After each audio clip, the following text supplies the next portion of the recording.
Hello everyone, welcome to a new video. तो आज की इस वीडियो में हम लोग देखने वाले हैं बिजनेस इकोनॉमिक्स का एक टॉपिक, जो कि है meaning and scope of business economics. तो यूजीसी नेट जेआरएफ कॉमर्स का यूनिट 3 जो है बिजनेस इकोनॉमिक्स का, जो सबसे पहला जो टॉपिक आता है अपने सिलेबस में, वो है meaning and scope of business economics. तो इस टॉपिक को हम लोग इस वीडियो में देखने का प्रयास करेंगे। तो सबसे पहले देखते हैं meaning of business economics. The business economic is that discipline which deals with the application of economic theory to business management। तो इकोनॉमिक थ्योरी को बिजनेस मैनेजमेंट में कैसे अप्लाई किया जाए, तो उस विषय में बात किया जाता है बिजनेस इकोनॉमिक्स में। It lies on the border line between economic and business management and serves as the bridge between the two disciplines.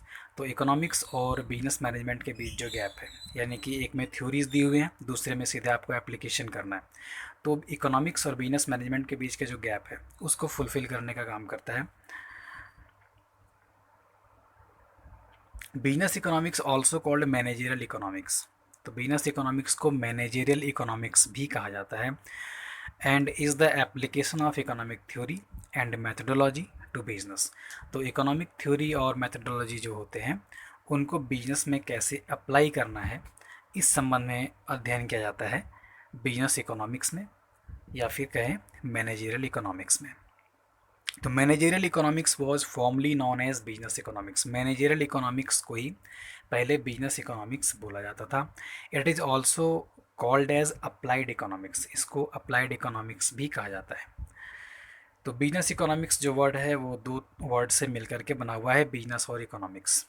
तो बिजनेस और इकोनॉमिक्स दोनों वर्ड को मिला करके बना बिजनेस इकोनॉमिक्स। तो इकोनॉमिक्स थ्योरीज और मेथडोलॉजी को कैसे बिजनेस में इम्प्लीमेंट करना है, इसके विषय में बात किया जाएगा बिजनेस इकोनॉमिक्स में। ये तो हो गया मीनिंग ऑफ बिजनेस इकोनॉमिक्स, ठीक है। अब देखते हैं scope. Scope of business economics covers two areas of decision making. तो जो बिजनेस इकोनॉमिक्स का जो क्षेत्र है वो दो एरियाज़ को कवर करता है, डिसीजन मेकिंग के दो एरियाज़ को कवर करता है। एक तो है ऑपरेशनल और इंटरनल इश्यूज़, यानी कि जो ऑपरेशन आपके बिजनेस में हो रहे हैं, तो ऑपरेशनल और इंटरनल इश्यूज़, फर्म के अंदर की जो इश्यूज़ होंगी, तो उनके डिसीजन मेकिंग के विषय में एक क्षेत्र इससे संबंधित होता है। दूसरा क्षेत्र जो इसका होगा इन्वायरमेंटल और एक्सटर्नल इश्यूज़, यानी कि बाहरी क्षेत्र से संबंधित बातें भी यहाँ पे आती हैं। तो एक हुआ इंटरनल इश्यूज़, अंदरूनी क्षेत्र की बातें, फर्म के अंदर की बातें, और दूसरा एक्सटर्नल इश्यूज़, यानी कि फर्म के बाहर की बातें। दो क्षेत्र में, डिसीजन मेकिंग के दो क्षेत्र में बिजनेस इकोनॉमिक्स का अध्ययन किया जाता है।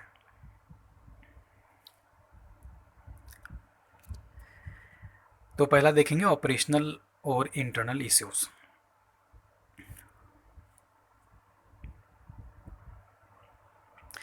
The manager of business firm faces the problems which are related to the internal issues of the firm। Business के जो मैनेजर होते हैं वो बहुत सारे प्रॉब्लम फेस करते हैं जो कि फर्म के इंटरनल इश्यूज से संबंधित होते हैं। They are controlled by the manager with the help of economic theories and principles. तो उन प्रॉब्लम्स को मैनेजर कैसे कंट्रोल करता है? इकोनॉमिक थ्योरीज और प्रिंसिपल्स की मदद से मेंटेन करता है, कंट्रोल करता है। कौन कौन से प्रॉब्लम हो सकते हैं? प्रॉब्लम जैसे कि व्हाट टू प्रोड्यूस, यानी कि क्या प्रोड्यूस करना है। तो problem of choice of commodity, यानी कि वस्तु आपको चुनना पड़ेगा, चूज़ करना पड़ेगा कौन से कमोडिटी को आपको प्रोड्यूस करना है। फिर है हाउ टू प्रोड्यूस, यानी कि कैसे प्रोड्यूस करना है। What technique are to be use, इसमें क्या होगा, टेक्निक्स के विषय में आपको डिसीजन लेना पड़ेगा, कौन से टेक्निक को यूज़ करें, कैपिटल इंटेंसिव टेक्निक को यूज़ करें कि लेबर इंटेंसिव टेक्निक को यूज़ करें, यहाँ पे आपको चुनाव करना होता है। What capital labour ratio is to be used, capital labour का रेशियो क्या होना चाहिए, कितने कैपिटल के लिए कितने लेबर को हम लगाएंगे, तो इस रेशियो को आपको डिटरमाइन करना होगा। What price is to be levied, क्या प्राइस उसमें आपको लेवी करना है, क्या प्राइस आपको लेना है, लगाना है। हाउ टू इन्वेस्ट, कैसे इन्वेस्टमेंट करना है, किस क्वांटिटी में इन्वेस्टमेंट करना है। और जब प्रोडक्ट बन जाएगा तो फिर हाउ टू सेल, उसको बेचना कैसे, किस प्राइस पे बेचना है, अपने कंपटीटर से कैसे compete करना है। और how the capital and profit can be managed in order to make the best use of it. और जो कैपिटल और प्रॉफिट है उसको कैसे मैनेज करें ताकि उसका बेस्ट यूज़ किया जा सके, ऑप्टिमम यूज़ किया जा सके। इन सारे प्रॉब्लम्स के सॉल्यूशन आपको ढूंढने होते हैं, एक मैनेजर को ढूंढने होते हैं। तो such types of problems are faced by every manager of business firm which are solve with the aid of economics. तो ये सारे प्रॉब्लम्स जो हैं हर एक बिजनेस में मैनेजर को फेस करना पड़ता है। और जो मैनेजर है वो इसका सॉल्यूशन कैसे निकालता है, with the aid of economics, यानी कि इकोनॉमिक्स के मदद से, इकोनॉमिक्स थ्योरीज़ की मदद से इन सारे प्रॉब्लम्स का सॉल्यूशन मैनेजर्स जो है वो निकाला करते हैं। तो these problems are related to the economic theories and principles as follows. तो ये सारे प्रॉब्लम जो हैं वो इकोनॉमिक थ्योरीज और प्रिंसिपल्स से संबंधित हैं। ये सारे जितने प्रॉब्लम्स हैं उनका सारा संबंध, इन सारे प्रॉब्लम्स का संबंध इकोनॉमिक थ्योरीज और प्रिंसिपल्स के साथ ही है। यानी कि इकोनॉमिक थ्योरीज और प्रिंसिपल की मदद से ही इन सारे प्रॉब्लम्स का सॉल्यूशन निकाला जा सकता है। अब कैसे ये रिलेटेड है, आप देखिए डिमांड एनालिसिस। डिमांड एनालिसिस की पढ़ाई की जाती है। तो यहाँ पे क्या है, manager thinks about the demand for his firms product. एक मैनेजर क्या करता है, एक फर्म के जो डिमांड है उसके विषय में सोचता है। तो firm can survive if it is able to cater the demand for its product in market at the proper time and in the right quantity. तो डिमांड जो आपका आ रहा है मार्केट से, आपको उस डिमांड को फुलफ़िल करना है राइट टाइम में, प्रॉपर टाइम में और राइट क्वांटिटी के साथ। अगर आप ये करते हैं, कर पाते हैं, तभी आपका फर्म सर्वाइव करेगा। तो demand analysis helps to manager in estimating and manipulating the market demand for his product. तो डिमांड एनालिसिस एक मैनेजर का मदद करता है ताकि वो एस्टिमेट कर सके अपने डिमांड के विषय में और मैनिपुलेट कर सके मार्केट को अपने प्रोडक्ट से। तो कितना डिमांड आएगा, कैसे फुलफ़िल करेंगे, ये सारा डिमांड एनालिसिस के मदद से एक मैनेजर काम करता है। फिर theory of production. Theory of production is also called as a theory of firm. Theory of production को थ्योरी ऑफ फर्म भी कहा जाता है। तो along with this cost of production is also consist of firm's revenue. तो ये जो theory of production है ये कॉस्ट ऑफ प्रोडक्शन के अलावा फर्म की रेवेन्यू को भी कंसिस्ट करता है, यहाँ से डिटरमाइन होता है। It includes the relationship between various factor of production. Various factor of production जो है, लैंड, लेबर, कैपिटल, एंटरप्रेन्योर, इनके बीच का रिलेशनशिप यहाँ पे अध्ययन किया जाता है। इनपुट आउटपुट एनालिसिस किया जाता है।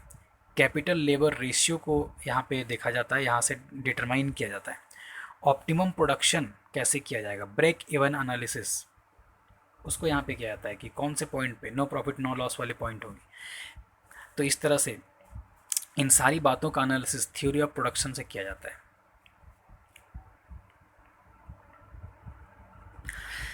नेक्स्ट है cost analysis. Cost estimates are very essential for most sound profit planning. तो कॉस्ट एस्टिमेट जो है वो बहुत ज़रूरी होता है साउंड प्रॉफिट प्लानिंग के लिए। Hence to find out the firm's cost of production the knowledge of cost analysis is very essential for business manager. तो किसी भी मैनेजर के लिए कॉस्ट एनालिसिस का नॉलेज होना बहुत ज़रूरी होता है ताकि वो कॉस्ट ऑफ प्रोडक्शन को जान सके, कॉस्ट ऑफ प्रोडक्शन को डिटरमाइन कर सके। It includes various cost concept, cost output analysis, economies of scale, production function, cost control। ये सब सारी बातें cost analysis से ही तय की जाएंगी। फिर है pricing theories।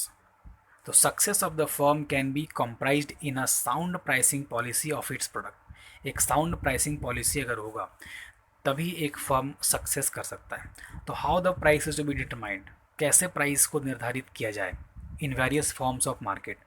जैसे परफेक्ट कंपटीशन में कौन सी प्राइसिंग स्ट्रेटजी लगाएं, मोनोपोली में कैसा प्राइसिंग होना चाहिए, मोनोपोलिस्टिक कंपटीशन है तो वहाँ पे कैसी प्राइसिंग होनी चाहिए, ओलिगोपोली है, डुओपोली है। तो हर एक फॉर्म में, हर एक मार्केट के फॉर्म में आपको कैसी प्राइसिंग स्ट्रेटजी लगानी है, इसका अध्ययन आप प्राइसिंग थ्योरी में करेंगे और फिर अपने बिजनेस में उसको इम्प्लीमेंट करेंगे। थ्योरी ऑफ प्रॉफिट है। तो profit maximisation is an aim of business firm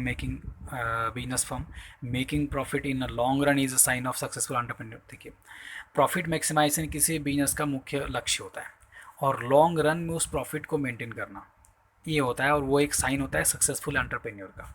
अगर कोई एंटरप्रेन्योर प्रॉफिट मैक्सिमाइजेशन पे ध्यान दे रहा है और उसे लॉन्ग टर्म में उसे वो मेंटेन कर पा रहा है, एक लॉन्ग टर्म में उस प्रॉफिट को वो आराम से मेंटेन कर पा रहा है, तो उसे सक्सेसफुल एंटरप्रेन्योर कहा जाएगा। The knowledge of sound profit earning policy and techniques of profit planning are also important to business manager. तो economic theory provide this knowledge, तो ये नॉलेज भी आपको इकोनॉमिक थ्योरी से ही मिलेगा, थ्योरी ऑफ प्रॉफिट से। रिसोर्स एलोकेशन, रिसोर्सेज के को कैसे एलोकेट करना है, कैसे यूज़ करना है। तो रिसोर्सेज आर स्केयर, रिसोर्स क्या होते हैं, स्केयर होते हैं, कोई असीमित तो होते नहीं। रिसोर्स क्या होते हैं, स्केयर होते हैं। So they should be allocated efficiently to different uses by the manager. तो मैनेजर का ये दायित्व है कि वो रिसोर्सेज को एफिशिएंटली एलोकेट करे डिफरेंट यूजेस के लिए। In order to solve the problem of resource allocation, the manager should possess the knowledge of input output analysis, linear programming etc. तो इस प्रॉब्लम को सॉल्व करने के लिए कि रिसोर्स अलोकेशन कैसे किया जाए, तो मैनेजर को नॉलेज होना चाहिए इनपुट आउटपुट एनालिसिस का, लीनियर प्रोग्रामिंग का, ये सब सारा नॉलेज मैनेजर को होना चाहिए।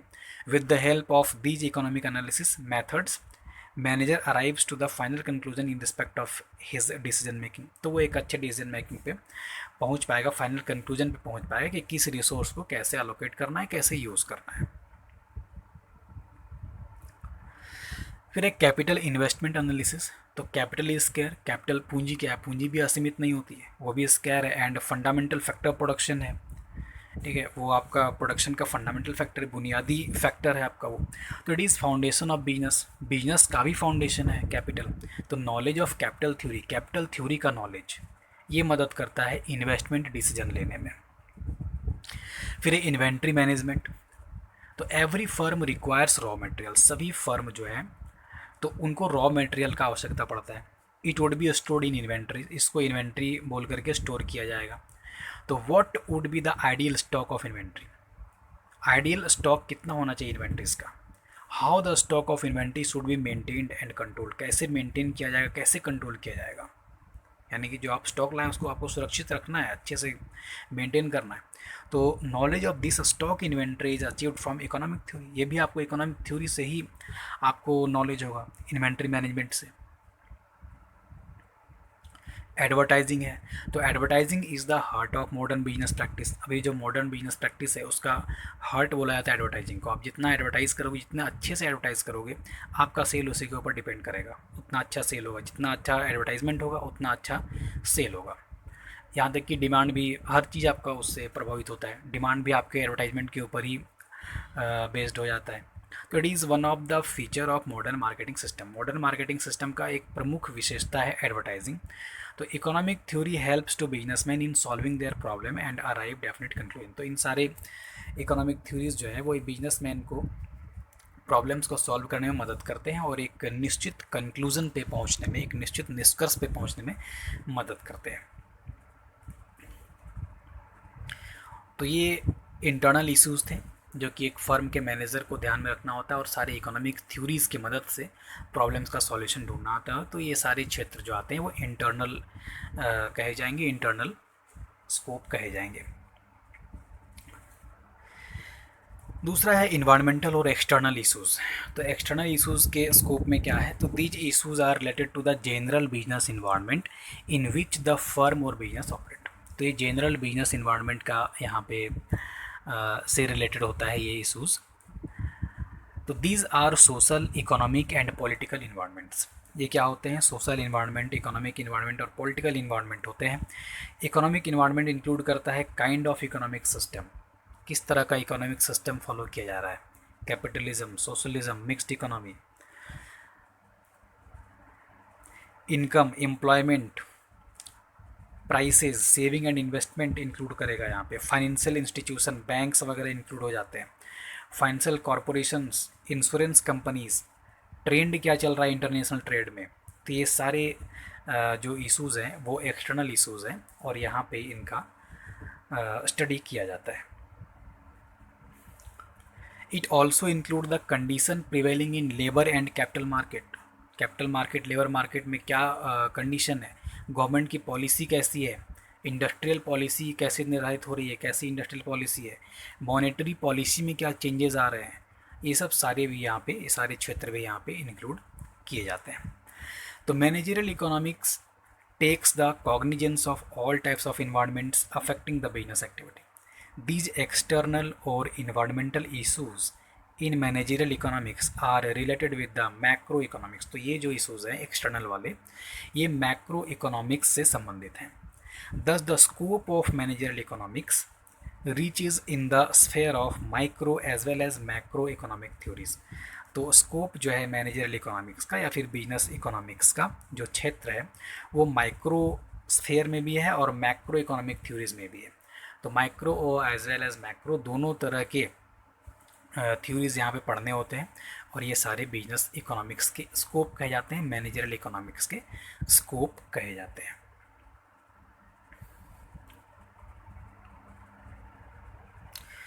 तो ये हम लोगों ने देखा मीनिंग क्या होता है बिजनेस इकोनॉमिक्स का और स्टडी के क्या क्या स्कोप्स होते हैं। तो thank you for watching this video.